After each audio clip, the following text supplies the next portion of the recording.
September 11th. So we are already into the advance booking for that. There are a few places on the wait list.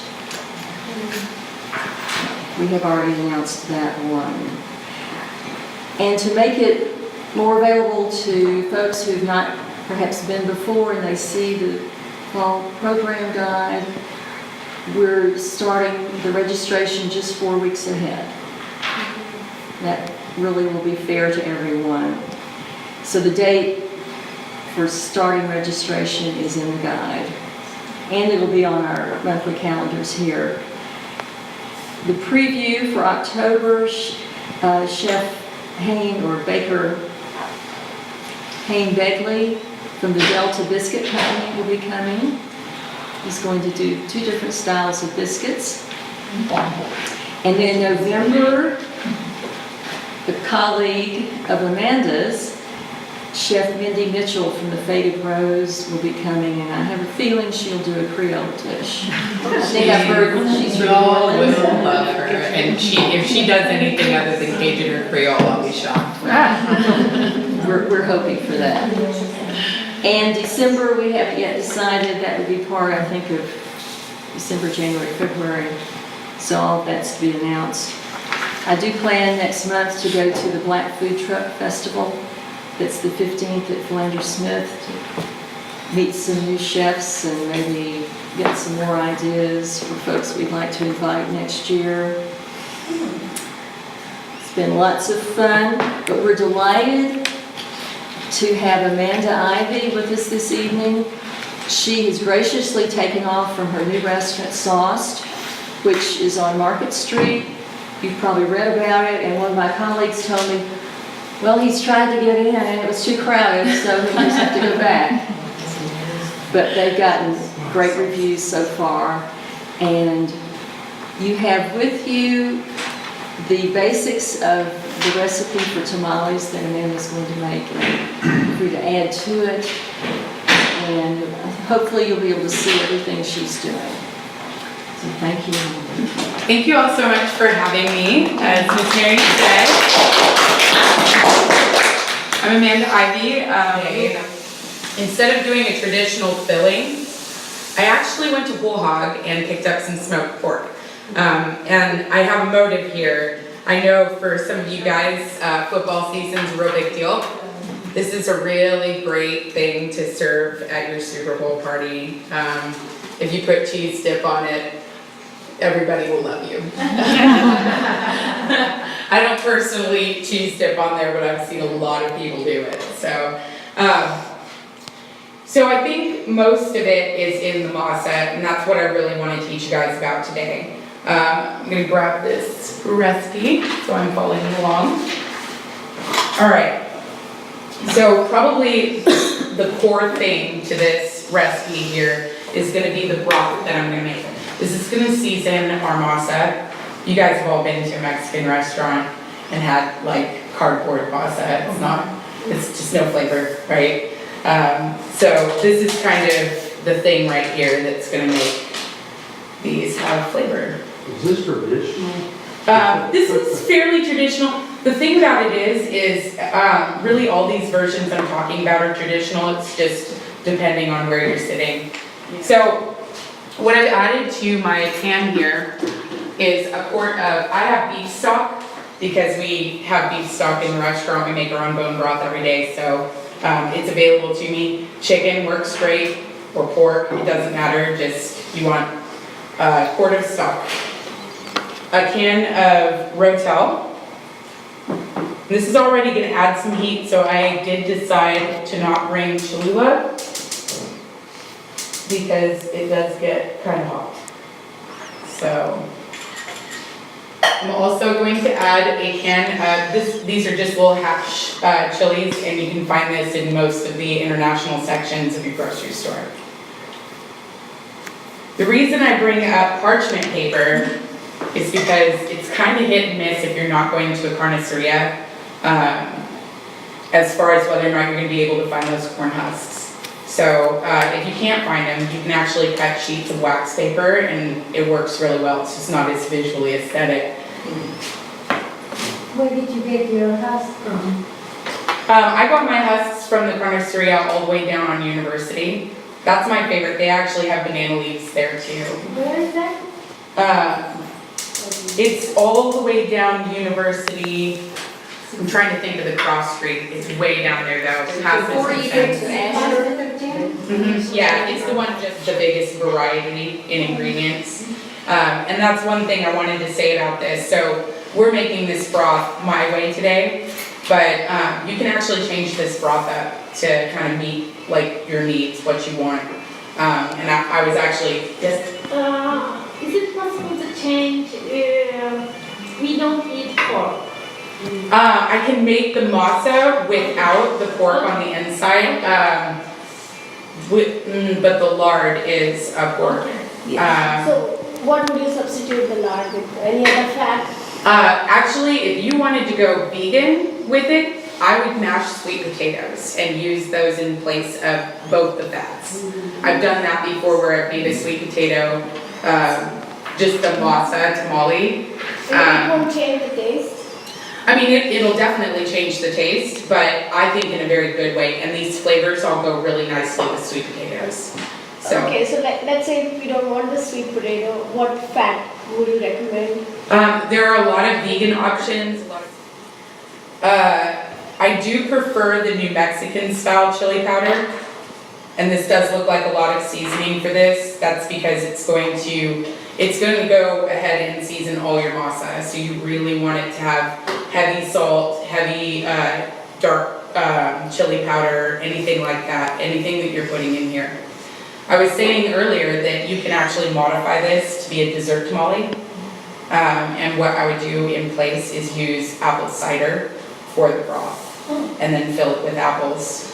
Or you can kind of do some version of that, like for pineapple. There's a lot of different variations. It's something that gets served a lot at Christmas time. It's like gifts. So dessert tamales are where it's at. If you haven't had that, you definitely need to try it out. It's like apple pie. Okay. So I'm getting that warm. And over here I actually have, this is what I like to call the magic of television. It's where we have tamales already made, so I guarantee nobody wants to stand here and watch me roll 30 tamales just quietly in my own space.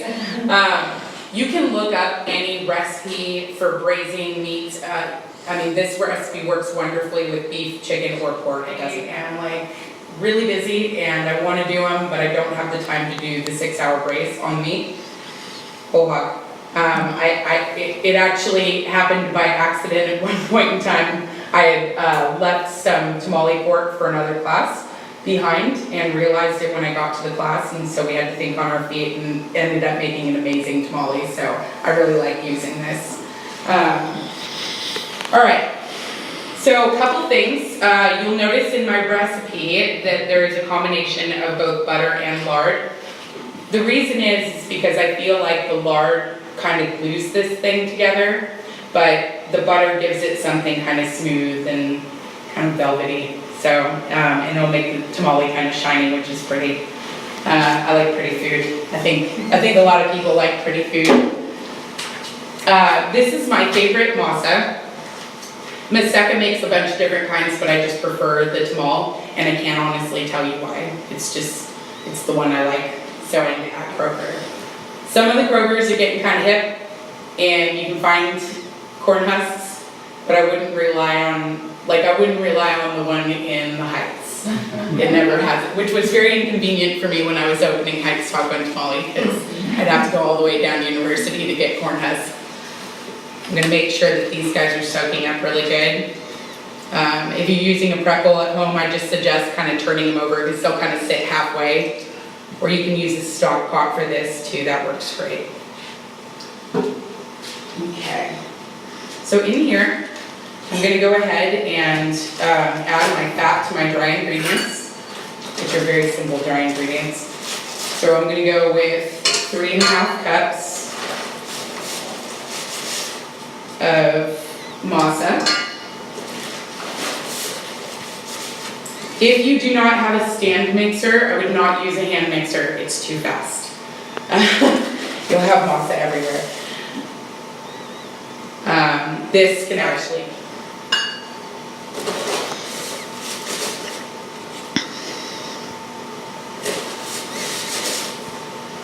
I would say that one of these bags will get you almost 3 recipes, so you really don't need a lot.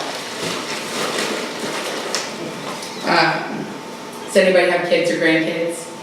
This is like my nephew's favorite thing when he comes over. It's either make pizza from scratch or make tamales from scratch. He's 7, so he likes to play with things like Play-Doh, and it's about the same. I prefer that to Legos, so. So I'm gonna add a stick of butter. And I always cut it up just a little bit, that way you don't have this like stick of butter flying out the side of the mixer. It happens. How many servings of this recipe do you have? Off of this one recipe, you can make 30 to 35 tamales, depending on how big your tamales are.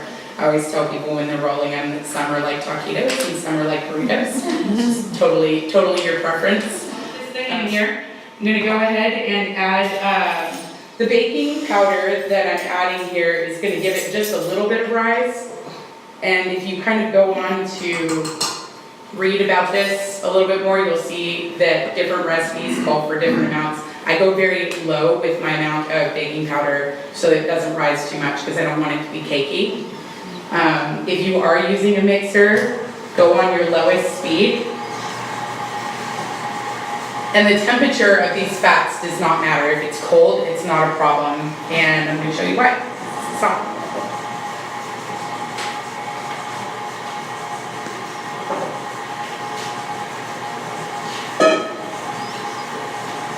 So hot ingredient, safety first.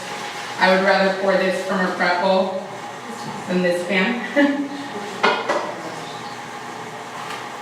And just as you would think, like with any other bread or dough, anything like that, we're in Arkansas, it gets very humid, so it's liquid. So it's just kind of gauging it and eyeballing it, and that's kind of why I like you guys to come up and shape a couple of them if you can, because you get an idea for the feel of the dough. So I'm just pouring this in, and as you can see on the television, okay, it is melting the lard and the butter. And one of the reasons that I'm not going to let this dough rest is because when you put hot liquid on something like baking powder or baking soda, it immediately activates it. So if you let it sit, it just loses it.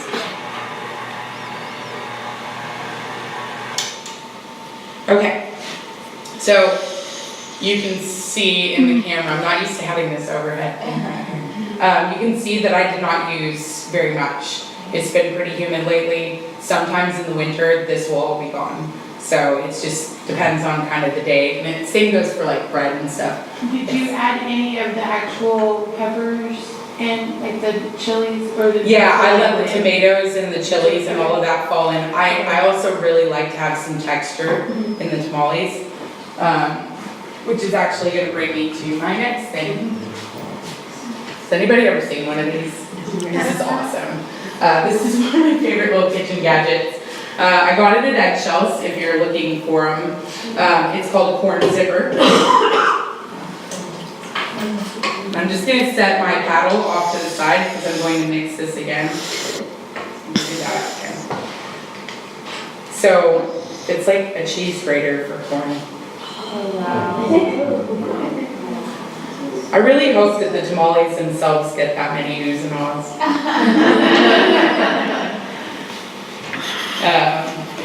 Yeah, this just kind of like takes all the work out of it, which is really great in these summer months. Now, they did have strawberries in quarts out of the truck, just adjacent to the Kroger on Chanel. Yeah, I saw that this year. For maybe 3 weeks, it was a shorter season, but I went in and reserved 7 quarts of them. So. Wow. Yeah, that's the way to go, is to reserve it, otherwise you'll get through that line and you realize that they're gone. And they have to close it up and see if you have any left tomorrow. So because masa is essentially, do you guys know what masa is? Okay, so it is dried corn that's been cured in lye, very similar to hominy, but it's been dried out afterwards and then ground. So not the same as grits and not the same as cornmeal. I get that question a lot. And because of that, I like to add corn, otherwise there will be water everywhere. Alright. I'm going to show you on the camera a couple rounds, and then I'd love for you guys to come up. I think we've got plenty of counter space for everybody to roll one. We can do it. So no exact science here. Anybody who doesn't like touching things, I have gloves.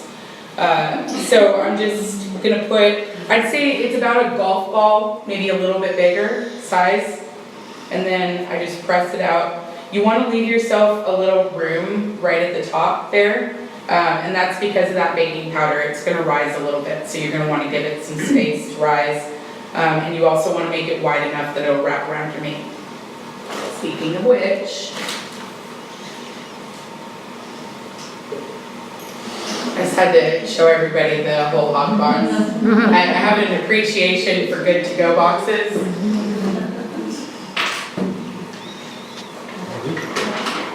Presentation is everything. Okay. So we've just got some good old smoked pork from whole hog. So another thing that I try to keep in mind when I'm rolling these is not to put too little meat. Because I think we've all also had tamales where there's like nothing in there, you know. So a decent amount, but it should still be able to wrap around.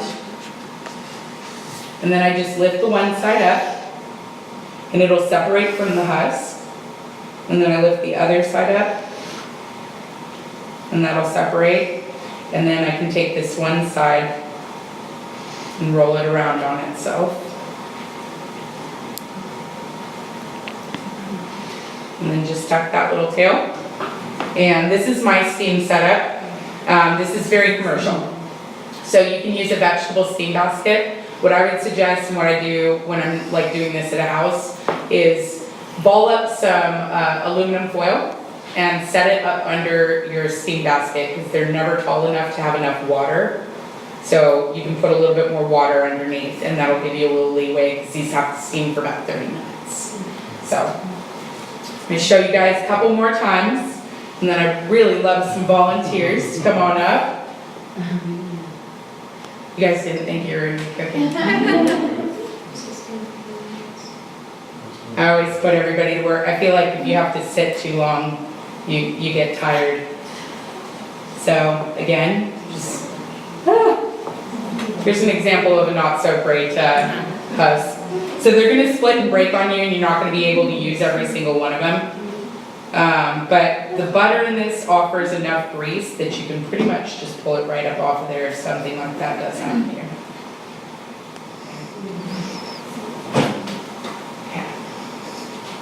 So again, I'm just going to roll it around on itself, and it'll separate from the husk. And sometimes it won't meet in the middle. That's not that big of a deal. I've never had anybody send a tamale back to me because it did not meet in the middle.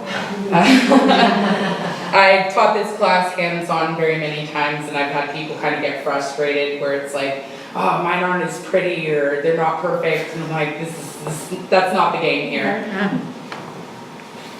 Has anybody seen that, the thing on Netflix, it's David Chang's, it's called Ugly Delicious? And he just goes around and he finds all this food it's not pretty, you know, but it's wonderful food. I kind of like stuff like that.